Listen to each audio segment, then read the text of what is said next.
চীনারা সবসময় নতুন কিছু করার ক্ষেত্রে এক ধাপ এগিয়ে। তাদের উদ্ভাবনী বুদ্ধি এবং ব্যবসায়িক কৌশল দেখলে অবাক হতে হয়।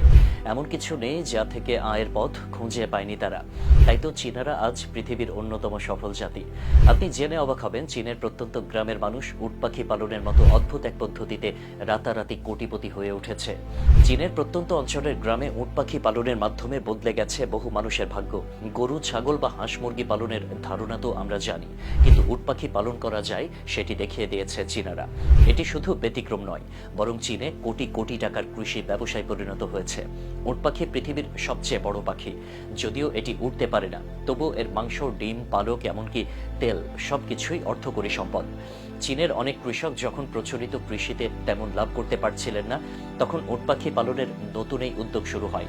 আজ সেই উদ্যোগের ফলাফল এক কথায় অবিশ্বাস্য। উট পাখি পালনের মাধ্যমে চীনের বহু কৃষক শুধু কোটিপতি হননি, বরং তারা গড়ে তুলেছেন দেশের অন্যতম লাভজনক কৃষিখাত। চীনে উট পাখি পালনের গল্পটা শুরু হয় 1990-এর দশকের শেষ দিকে। দক্ষিণ আফ্রিকা থেকে উট পাখি আমদানি করে চীনে এর চাষ শুরু হয়। প্রথমে কয়েকজন কৃষক এই উদ্যোগে এগিয়ে আসেন। তাদের মধ্যে অনেকেই ভেবেছিল এটি হয়তো ঝুঁকিপূর্ণ ব্যবসা। তবে উট পাখির বহুমুখী ব্যবহার খুব দ্রুতই এই ধারণা বদলে দেয়। একটি পূর্ণবয়স্ক উট পাখি বছরে প্রায় 45 কেজি মাংস দেয়, যা স্বাস্থ্যসম্মত এবং লাল মাংসের বিকল্প হিসেবে প্রচুর চাহিদা সৃষ্টি করেছে। চীনের বিভিন্ন শহরে উট পাখির মাংস এখন রেস্তোরাঁগুলোর অন্যতম আকর্ষণ। শুধু তাই নয়, উট পাখির ডিমও বেশ বড়। একটি ডিম প্রায় 20 থেকে 24টি মুরগির ডিমের সমান। এই ডিম থেকে তৈরি হয় নানান সুস্বাদু খাবার। উট পাখির পালকও অত্যন্ত দামি। এটি শুধু ফ্যাশন ইন্ডাস্ট্রিতে নয়, বরং ঘর সাজানোর উপকরণ হিসেবেও ব্যবহৃত হয়। এছাড়া উট পাখির চামড়া থেকে তৈরি হয় বিলাসবহুল ব্যাগ, জুতা ও জ্যাকেট। আর তেল, উট পাখির তেল বহু দেশে প্রসাধনী ও ঔষধ তৈরিতে ব্যবহৃত হয়। চীনের উট পাখি খামারগুলোই প্রায় সব কাজই এখন প্রযুক্তি নির্ভর। বড় খোলা জায়গায় উট পাখিদের পালন করা হয়, যেখানে তারা সহজে ছোটাছুটি করতে পারে। যাদের খাদ্য তালিকায় থাকে ঘাস, শস্য এবং কিছু বিশেষ খাবার। উট পাখির স্বাস্থ্য নজরে রাখতে ব্যবহৃত হয় বিশেষ সেন্সর।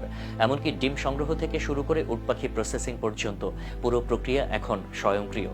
উট পাখি পালন সহজ নয়। এগুলোকে তাপমাত্রা, খাদ্য এবং পরিবেশগত চাহিদার বিশেষ যত্ন নিতে হয়। তবে একবার এই খামার স্থাপন করা হলে খরচ তুলনামূলক কম এবং লাভের হার বেশি। একটি উট পাখি 40 থেকে 50 বছর পর্যন্ত বাঁচে এবং প্রজনন ক্ষম থাকে 20 থেকে 25 বছর। ফলে এটি দীর্ঘমেয়াদী বিনিয়োগ হিসেবে দেখা হয়। চীনের সরকারও এই উদ্যোগকে উৎসাহিত করেছে। অনেক কৃষককে প্রশিক্ষণ দেওয়া হয়েছে এবং আর্থিক সহায়তা দেওয়া হয়েছে। এর ফলে উট পাখি পালন শুধু ব্যবসা নয়, বরং দারিদ্র্য দূরীকরণ এবং গ্রামীণ উন্নয়নের এক নতুন মডেল হয়ে উঠেছে। এখন চীনের গ্রামীণ অঞ্চল থেকে উট পাখি পালনের সাফল্যের গল্প বিশ্বব্যাপী ছড়িয়ে পড়ছে। আফ্রিকা, আমেরিকা এবং ইউরোপের মতো দেশগুলোতেও চীনা খামারিদের কাছ থেকে শেখার চেষ্টা চলছে।